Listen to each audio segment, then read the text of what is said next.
তার তৃপ্তি মাঝে। নিজের মেয়েকে সে কখনো সিদ্ধান্তহীনতা অনিশ্চয়তার মাঝে ঠেলে দেবে না। যে ভুলটা সে অতীতে করেছিল, কখনোই না। অনিশ্চিত জীবনের দিকে মেয়েকে সে কখনোই ছুটতে দেবে না। আমাদের ভাগ্যে যা আছে তা যে ঘটবেই মামুনি, আমরা চাইলেও তা আটকাতে পারবো না। যেমন করে আমিও পারিনি ভবিষ্যতের জন্য বর্তমানকে পরিবর্তন করতে। ওই যে, সময়কে কখনো পরিবর্তন করা যায় না, সময় বয়ে চলে নিজ গতিতে। আমি পেরেছি নিজেকে পরিবর্তন করতে, নিজের অনুভূতিকে পরিবর্তন করতে। সময়কে পরিবর্তন নাই বা করতে পারলাম, নিজেকে তো পরিবর্তন অবশ্যই করতে পারবো। আমি সেটাই করেছি। অতীতে নিজের মাঝে পুষে রাখা অনুভূতিকে কবর দিয়েছি, ভবিষ্যতের জন্য নিজেকে প্রস্তুত করেছি ক্রমাগত। তোমায়ও সেইটাই করতে হবে আমার অতিথি পাখি। জ্যান্ত কবর দিতে হবে নিজের মাঝে পোষা অতীতের সমস্ত অনুভূতির লেশকে। তোমার মাঝে যে সদ্য জন্মানো অনুভূতি, আমার যে ছিল বছরের পর বছর একটু একটু করে জন্মানো অনুভূতি। কেউ কিছু জিনিস না চাইতেও পেয়ে যায়, আবার কেউ হাজার সাধনা করেও পায় না। বুঝলে অতিথি পাখি? কিন্তু এত শক্ত কাজ কি আমার দ্বারা হবে মা? অদিতি ফুপিয়ে কাঁদে। তৃপ্তি হাসল। অবশ্যই পারবে, মানুষ চাইলে সব করতে পারে। আমার অতিথি পাখিও পারবে, মাকে বিশ্বাস করো তো? অদিতি মাথা নাড়ে। সবসময় হাসি খুশি থাকা মেয়েটা কান্নায় ভেঙে পড়ে মায়ের কোলের মাঝে, যেটা তার শেষ আশ্রয়স্থল। হয়তো এই কান্নাই তার ভবিষ্যতে শক্ত হওয়ার মূলমন্ত্র। কে জানে মানব জীবনে কখন কি ঘটে, সময়ের চাকা কখন ঘুরে যায় কে বলতে পারে। নিবিড় ভাইয়াকে খুব ছোট থেকে চিনিস, তাই না রে কাশফি? কাশ্মীর চমকে যায়। সে ছিল ক্লাসে অন্য কারো ধ্যানে মগ্ন। মানে? নমি একই প্রশ্ন পুনরায় করে। চিনতাম। কাশ্মীর দীর্ঘশ্বাস লুকায়িত ছোট্ট উত্তর। নমি তীক্ষ্ণ দৃষ্টিতে কাশ্মীর পরিবর্তন হওয়া মুখশ্রী অবলোকন করে। ভালোবাসিস নিবিড় ভাইয়াকে? কাশ্মীর নমির চোখে চোখ রাখে ফিসফিস করে বলল। তোর কি মনে হয় নাও ডুবার চশমিশ? নমি হাসল তৃপ্তির হাসি। তার উত্তর সে পেয়ে গিয়েছে। নিবিড় দাঁড়িয়ে পার্কিংয়ে। কালকের ন্যায় আজও সে একই দৃশ্য অবলোকন করে। দেখে নৌমি নিচের দিকে চেয়ে ঠিক আদ্রিতের যাওয়ার পানে। মেজাজ তার ক্ষিপ্ত হয় অগ্নি জলে ভিতরে। দগ্ধ হয় হৃদয়। তাদের বাসা থেকে এসব ফষ্টি নষ্টি একদম চলবে না, একদমই নয়। ব্রো কী করে এমন একটা ঘৃণ্য কাজ করতে পারে, বিশ্বাস করতে কষ্ট হয়। রাত তখন 12টা প্রায়। ঘুম না আসায় নওমি রুম থেকে বের হয়ে ছাদে হাঁটাহাঁটি করছিল। ধপ করে কিছু পড়ার শব্দ পেয়ে নওমি নিচে তাকায়। দুজন মানুষকে দেখে অবাক হয় নওমি। আদ্রিত ভাইয়া তবে আজও এসেছিল। মারু আপু তবে ঢুকতে দেয়নি রুমে। নওমি মুচকি হাসে, কিন্তু সে হাসি তার দীর্ঘক্ষণ স্থায়ী হয় না। পিছু ফিরতেই আবছা পুরুষালী অস্তিত্ব ঠাওর করে নওমি হকচকায়। নিবিড় তার দিকে ঝুঁকে দাঁড়িয়ে। নিবিড়কে এতটা কাছে দেখে কথা বলতে ভুলে বসে নওমি। এত অসভ্য কেন মহিষের বাচ্চাটা? দেখ কেমন করে একদম তার গা ঘেঁষে দাঁড়িয়ে আছে ঝুঁকে। নওমি নিঃশ্বাস বন্ধ হবার জোগাড়। নিঃশ্বাস নেয় সে ক্রমাগত। নাতস্থ হতে তার মিনিট 2 সময় লাগে। এত রাতে বাইরে তুমি কি করছো মিস নারুয়া চশমিশ? প্রেমিকের জন্য অপেক্ষা করছিলে বুঝি? নওমি চোখ পিট পিট করে চায় নিবিড়ের হঠাৎ ছুড়ে দেয়া অদ্ভুত প্রশ্নে। আমি অবাক হয়ে শুধু তোমার স্পর্ধা দেখছি। শুনে রাখো, কান খুলে শুনে রাখো, আমার বাড়িতে এসব পুষ্টি নষ্টি একদম চলবে না। গাড় ধাক্কা দিয়ে বের করে দিয়ে আসবো। নওমি চোখ বড় বড় করে চায়। কি বলছে কি এসব? ছেলেটা মাথা ঠাটা পাগল হয়ে গেল না তো? ব্রো, কেন এসেছিস এত রাতে? সেটা আপনার বোনের কাছে গিয়ে জিজ্ঞেস করুন। কেন? নমি জবাব দেয় না। ওয়েট এ মিনিট, কোনোভাবে ব্রো তোমার কাছে আসেনি তো? আস্তাগফিরুল্লাহ, আপনার দুলাভাই আমার কাছে আসবে কেন? হোয়াট? দুলাভাই মানে? নমি বেফাঁস কথা বলে নিজেও থতমত খায়। কি করবে এবারে সে? নমিকে চুপ করে থাকতে দেখে নিবিড়ের মেজাজ গরম হয়। চট করে সে নমির হাত দুটো চেপে ধরে। নমি চোখ বড় বড় করে যায়। দিব ফেলে ছাদ থেকে, নাকি সত্যি বলবে কোনটা? নমি শুষ্ক ঢোক গিলে কথা ঘোরানোর চেষ্টায়। দেখুন, একদম বাজে কথা বলবেন না। আমার প্রেমিক থাকুক আর না থাকুক তাতে আপনার কি? আপনাকে আমি কিছু বলতে বাধ্য নই। আর শুনুন, একদম না নিজের বাড়ি করবেন না, এটা আঙ্কেলের বাড়ি। মধ্যরাত। আরাধ্য নিজ অফিস রুমে বসে, দুহাত তার টেবিলে ভর দিয়ে রাখা, তাতে মাথা ঠেকানো। টেবিলে জ্বলছে এক টুকরো ফিনফিনে আলো। বাড়ি যাওয়ার তাগিদ নেই তার মাঝে। কিসের তাগিদ থাকবে তার? বিশাল বাড়িটায় কি আছে তার? কিচ্ছু নেই, কিচ্ছু না। কেউ অপেক্ষা করে নেই সেথায় তার জন্য। কেউ না। একা সে, একা, সম্পূর্ণ একা। না ছেলে, না মেয়ে, আর না স্ত্রী। তবে কেন বেঁচে আছে সে? কি কারণে? এত ধন দৌলত দিয়ে কি হবে? যদি জীবনে সুখটুকু না থাকে, সুখটুকু কোথায় পাবে সে? খোদার কাছে চাইলে কি দেবে সে? অবশ্যই দিতে হবে, দিতে বাধ্য হবে। সে করবে বাধ্য। দেখা যাক উপরওয়ালা তার উপর কতকাল মুখ ফিরিয়ে থাকতে পারে। উঠে দাঁড়ায় আরাধ্য। এতক্ষণ জ্বলতে থাকা টেবিল ল্যাম্পটাও বন্ধ করে দেয় সে। অন্ধকারে আচ্ছন্ন হয় পুরো রুম। হ্যাঁ, এখন ভালো লাগছে। এই অন্ধকারই তার জন্য ঠিক আছে। ধীর পায়ে জানালার ধারে গিয়ে দাঁড়ায় সে। পর্দা সরিয়ে ঠাই গ্লাসটা খুলে দেয় হাট করে। নিস্তব্ধ রাতের ফিনফিনে হাওয়া গায়ে মাখে সে। নিজেকে জড়িয়ে নেয় ঠান্ডা শীতলতার আঁচড়ে। আরাধ্যর অ্যাসিস্ট্যান্ট মনসুর রুমে প্রবেশ করে নিঃশব্দে। অন্ধকার রুম দেখে একটু অবাক হয় না সে। এটা তার স্যারের প্রায় দিনের রুটিন। মনসুরের কপাল বেয়ে ঘাম ঝরে, কারণ তার স্যারের রুম অন্ধকারে মোড়া থাকে তখনই যখন তিনি অত্যন্ত গম্ভীর থাকেন, রাগী থাকে মেজাজ। সেই মুহূর্তে কোনো কথা তোলা যায় না তার কানে। কিন্তু মনসুরের এই মুহূর্তে তথ্যটা দিতেই হবে। মনসুর ভয়ে ভয়ে এগিয়ে গিয়ে স্যারের পিছে গিয়ে দাঁড়ায়। মনসুরের ধারণাকে ভুল প্রমাণিত করে আরাধ্য কথা বলে উঠল। কোনো আপডেট মনসুর? মনসুর থতমত খেয়ে যায়। জি স্যার। কি আশ্চর্য, তার স্যারের হুট করে আচরণ পরিবর্তন হলো কি করে? বলো। আরাধ্যর গম্ভীর স্বর। ছোট সাহেবকে কদিন যাবৎ একটি মেয়ের সঙ্গে দেখা যাচ্ছে স্যার। মেয়েটা ইদানিং স্যারের ফ্ল্যাটেও যাচ্ছে স্যার। এটা তো মোটেও ভালো লক্ষণ নয়। কোনোভাবে ছোট সাহেব বাজে মেয়ের নেশায়। বাকিটা বলতে সুযোগ দেয় না আরাধ্য।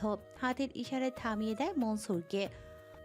আই গেস মেয়েটার ব্যাপারে তুমি কোনো খোঁজ নাওনি। মনসুর ধরা পড়ে যায়। আসলেই সে কোনো খোঁজ নেয়নি মেয়েটার ব্যাপারে। সে চেয়েছিল নীলাদ্রকে তার বাবার কাছে খারাপ বানাতে, কিন্তু বোধ হচ্ছে না সফল হবে। সঠিক তথ্য আমায় দেবে, নয়তো আমি অন্য কাউকে রেখে দিব।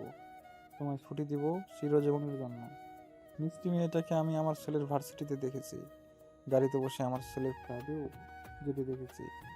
ছেলে মেয়ে আমার কাছে নেই তো কি ওদের সকল নারী নক্ষত্র আমি জানি।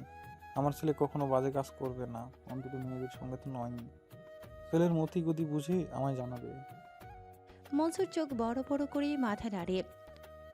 কি মুশকিল, খারাপ বানাতে চাওয়া মেয়েটাকে স্যারের মিষ্টি মনে হতে হলো কেন? এরপর যদি মেয়েটাকে স্যার ছেলের বউ করার ধান্দায় নামে তবে তো আরও মুশকিল। পরদিন সময়টা সন্ধ্যা নাগাদ। নিস্তব্ধ রেস্টুরেন্টে বসে তাসফি। নিস্তব্ধ নেই সে হসপিটালে ডিউটিতে। পুরনো কিছু স্মৃতি আঁকড়ে ধরে তাসফিকে। নিস্তব্ধর সঙ্গে তার বন্ধুদের আলাপ, আরাধ্যর সঙ্গে তার শত্রুর বিয়ে। আজ তারই এক বন্ধুর সঙ্গে দেখা করতে এসেছে তাসফি। কিছু হিসাবের গরমিলের মাসুল দিতে এসেছে সে। আরাধ্য হন্তদন্ত হয়ে তাসফির সামনের চেয়ারটায় বসে পড়ে। এই তাসফি, দেরি করে ফেললাম নাকি রে? কিছু মনে করিস না দোস্ত, অফিসে এত কাজ। তাসফি অবাক চোখে আরাধ্যর পানে চেয়ে। তাসফি ফিরে গেল সেই 30-35 বছর আগে। ঠিক সেই আগের ন্যায় আছে আরাধ্যটা, একটুও পরিবর্তন হয়নি। সেই একই কথার টোন, একই চেহারার ভাবভঙ্গি। তবে কি সে নিজেই অনেকটা পরিবর্তন হয়ে গেছে?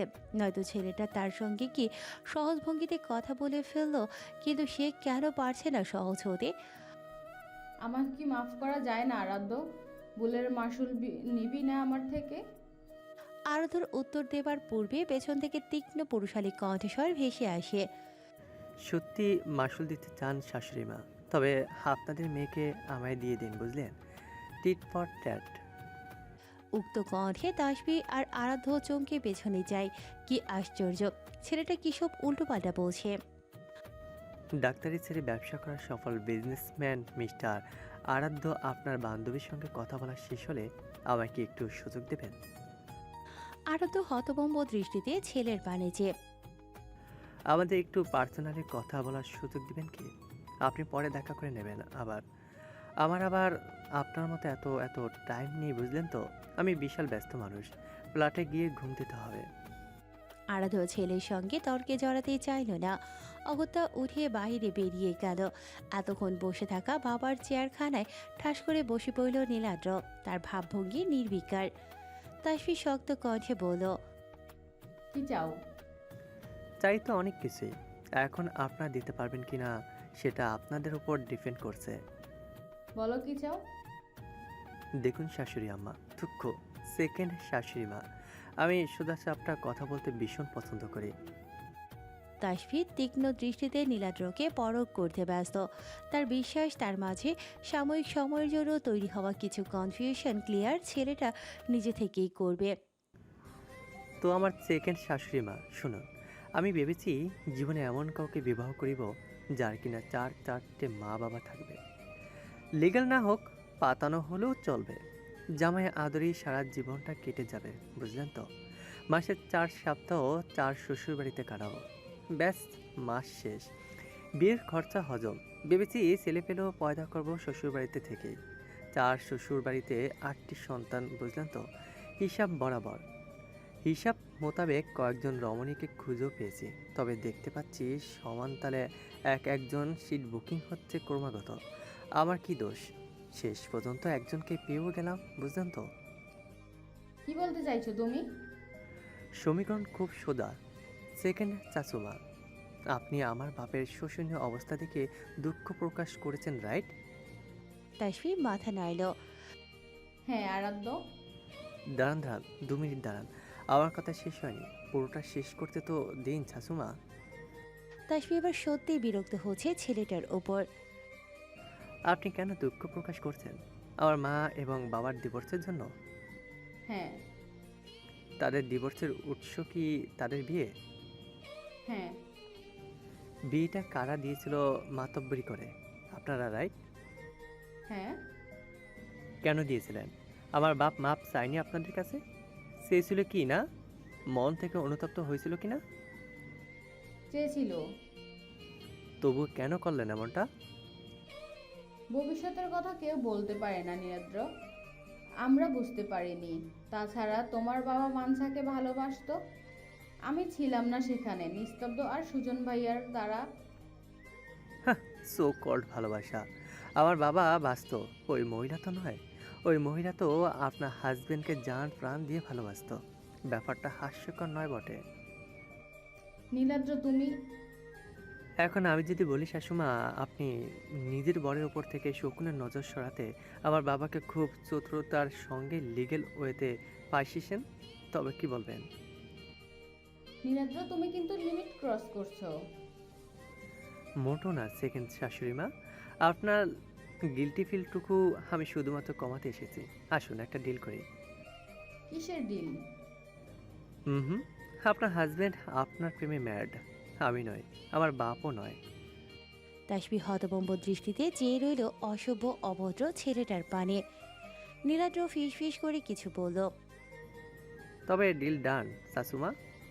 তাসবি হাসল। ডান। দয়া করে ওই মহিলাকে আমার বাবার জীবনে ফেরাতে যাবেন না, চাইলেও পারবেন না। আমি থাকতে মাইন্ডেড। তাসফি হাসলেও বাবাকে ছেড়ে চলে যাওয়া ছেলেটা বাবার জন্য চিন্তা করছে। ব্যাপারটা হাস্যকর নয় কি? যান আপনার সকল বন্ধু বাইরে বোধহয় আপনার জন্য অপেক্ষা করছে। যান, দেখা করে আসুন। 30 বছরের না বলা কথাগুলো উগড়ে দিন। তাছাড়া আপনার জন্য একটা সারপ্রাইজও আছে বাইরে। নীলাদ্র রহস্যময় হেসে বেরিয়ে গেল, যেমন করে ঠিক ঝড়ের গতিতে এসেছিল হঠাৎ। তাসফি বাহিরে বের হয়ে সত্যি সারপ্রাইজড হলো, ভীষণ সারপ্রাইজড হলো। তার সামনে দাঁড়িয়ে থাকা রোগাশোকা দেহের মেয়েটাকে দেখে তাসফির চোখ ছলছল করে উঠল। দৌড়ে গিয়ে তাকে আষ্টে জড়িয়ে ধরল তাসফি। স্বর্ণিধি হাসল, চোখের কোটর হতে গড়িয়ে পড়ল তার এক ফোঁটা নোনা জল। তাসফি হেসে দিল। অদূরে বাইকে হালান দিয়ে নীলাদ্র সিগারেট ফুঁকছে। তার পাশে দাঁড়িয়ে সাফওয়ান। মাকে নিয়ে আসতে হয়েছে তার, কারণ তার মা পুরোপুরি সুস্থ নয়। মাসের প্রায় দিনই সে অসুস্থ থাকে। নীলাদ্রর হাতে জ্বলন্ত সিগারেট, বিষাক্ত ধোঁয়া ছেড়ে দিচ্ছে সে নির্মল আকাশে। অর্ধেক সিগারেট সে এগিয়ে দিল সাফওয়ানের দিকে। মায়ের সামনে সিগারেট খাওয়া অসম্ভব দোস্ত। মা বাসায় ফিরে ঝাড়ু পেটা করবে নিয়ে কাজ। দুরু বেটা। সাফওয়ান একবার করুণ চোখে মায়ের পানে চায় তো একবার অসহায় অবলা সিগারেটের পানে। স্বর্ণিধি কালক্ষণে এদিকে চাইতেই নীলাদ্র চট করে নিজের হাতের আধপোড়া সিগারেটটুকু সাফওয়ানের মুখে পুড়ে দিল। সাফওয়ান চোখ বড় বড় করে অসহায় নেত্রে চেয়ে মায়ের পানে। ঝড়ের গতিতে সিগারেটটুকু মাটিতে ফেলে পিষে ফেলার পায়তারা। নীলাদ্র ফিসফিস করে বলল, আমার অবলা সিগারেট টুককে না বলার সাহস পাস কই থেকে তুই? তাই শাস্তি। নীলাদ্র সাই সাই করে বাইক ছুটিয়ে পগার পার। সাফওয়ান বিড়বিড় করে, এমন বন্ধু আর কারো না হোক খোদা। এর থেকে শত্রু বোধহয় তার পরিপক্ষের মনের কষ্টটুকু বুঝতে সক্ষম হতো। রাত পেরিয়ে দিন গড়ায়। অদিতি ভার্সিটিতে যায়। তার প্রণয় পুরুষ জাওয়াদের মুখশ্রী তার চোখের সামনে ঘোরে। পুনরায় ব্যথায় ব্যথিত হয় তার হৃদয়স্থল। নিস্তব্ধ করিডোরে অদিতি নিষ্প্রাণ চোখে চেয়ে সামনে হাঁটে। বাড়ি ফেরার উদ্দেশ্যে তার মনের মাঝে আচ্ছা তার কি ভার্সিটি পরিবর্তন করা উচিত? ধীরে ফিরে যাচ্ছেন বুঝি অতিথি পাখি? পুরুষালী পরিচিত গমগমে কণ্ঠে অদিতি থমকে দাঁড়ায়। পাজরা থমকে দাঁড়াতে বাধ্য করে তাকে। তার যে বড্ড অবাধ্য। অদিতির কথা শুনতেই নারাজ। অদিতি ঘুরে দাঁড়ায় না। জাওয়াত নিজ উদ্যোগে সামনে গিয়ে দাঁড়ায়। অদিতি মাথা তুলে জাওয়াদের চোখে চোখ রাখে। নিজ বিয়ের কার্ড বিলি করতে এসেছেন বুঝি প্রফেসর? জাওয়াত হাসল। তার হাসির ধরন রহস্যময়, কিন্তু এত রহস্যের খোলসা যে অতিথি করতে চায় না, তার মন সায় দেয় না। তোমায় কে বললো আমার বিয়ে? আমি বলেছি? অদিতি মাথা নাড়ায়। তবে আপনি না বলেও জেনে গিয়েছি সকলের থেকে। আলাদা করে আপনার নিজে থেকে বলার আর কোনো প্রয়োজন নেই যে। তাই নাকি? অফকোর্স। এত কনফিডেন্স আপনার মিথ্যার উপর অতিথি পাখি? এটা ঠিক নয়। জাওয়াদের হেয়ালি কথায় অদিতির দুঃখ বেড়ে দ্বিগুণ হয়। মানুষটা যদি একবার বলে, এসব বিয়ে টিয়ে সব গুজব আমার অতিথি পাখি, আপনি যে আমার সম্বল। কই তা তো বলছে না। অদিতি জাওয়াতকে পাশ কাটিয়ে বেরিয়ে যায় ভার্সিটি থেকে। রিস্কা নেয়, সোজা পৌঁছায় বাড়িতে। জাওয়াত নির্নিমেষ চেয়ে রয় অদিতির গমন পথে। সময়টা দুপুর নাগাদ। তৃপ্তি গোসল সেরে ড্রয়িং রুমের সোফায় বসে। ইদানিং মাথা ব্যথার ব্যামো হয়েছে তার।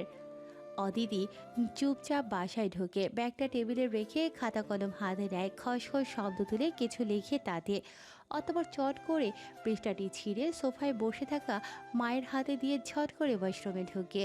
শাওয়ার নেয় সে অনেকটা সময় নিয়ে। ভালো লাগছে এখন, মনটা হালকা লাগছে। এতক্ষণে তার কাগজে লেখা বাক্যটুকু তার মা নিশ্চয়ই পড়ে শেষ করে ফেলেছে। আচ্ছা, তার সিদ্ধান্তে মা কি খুব বেশি বিস্মিত হবেন, নাকি একটুখানি? কোনটা? তৃপ্তি অবাক বিস্ময় কাগজের টুকরোটুকু হাতে নেয়, চোখ বোলায়। তোমার অতিথি পাখি বিবাহ করিতে চায় মা জননী। ভীষণ হ্যান্ডসাম একখান ছেলেকে বিবাহ করিতে চায়। তুমি কি তার জন্য পাত্র খুঁজিবে দয়া করিয়া? মেয়ের গুরুচণ্ডালীর সমস্যা জড়িত কাগজের টুকরোয় লেখাগুলো হজম করতে কষ্ট হয় তৃপ্তির। কয়েক মিনিট সময় নেয় নিজেকে ধাতস্থ করতে। ভার্সিটিতে আজ নওমি নিবিড়কে ইগনোর করে সমান তালে, একদম ইচ্ছে করে। মগজবিহীন পুরুষ মানুষের সঙ্গে সে কথা বাড়াতে চায় না মোটেও, একদমই না। নিবিড় এগিয়ে এসে কথা বলতে চাইলেও নওমি ইগনোর করে উল্টো পথে হাঁটা ধরে। মধ্য দুপুরের পর মুহূর্ত। নিস্তব্ধতা। ড্রয়িং রুমের সোফায় বসে বসে নখ কাটছিল। তাসফি বাহির থেকে এসে গায়ের সাদা অ্যাপ্রন পাশে রেখে বসে মেয়ের সামনের বরাবর সোফায়। রুম্পা, আমায় এক গ্লাস পানি দিস তো। নিস্তব্ধতা আর চোখে একবার মায়ের পানে চেয়ে নিজের কাজে মনোযোগী হয়। রুম্পা তাসফির দিকে পানি এগিয়ে দেয়। তাসফি নিঃশব্দে পানিটুকু শেষ করে গ্লাসটার সামনে টি টেবিলে রাখলো। তোমাদের ভার্সিটিতে থাকা কোনো ভালো মেয়ের সন্ধান দিতে পারবে নিরু?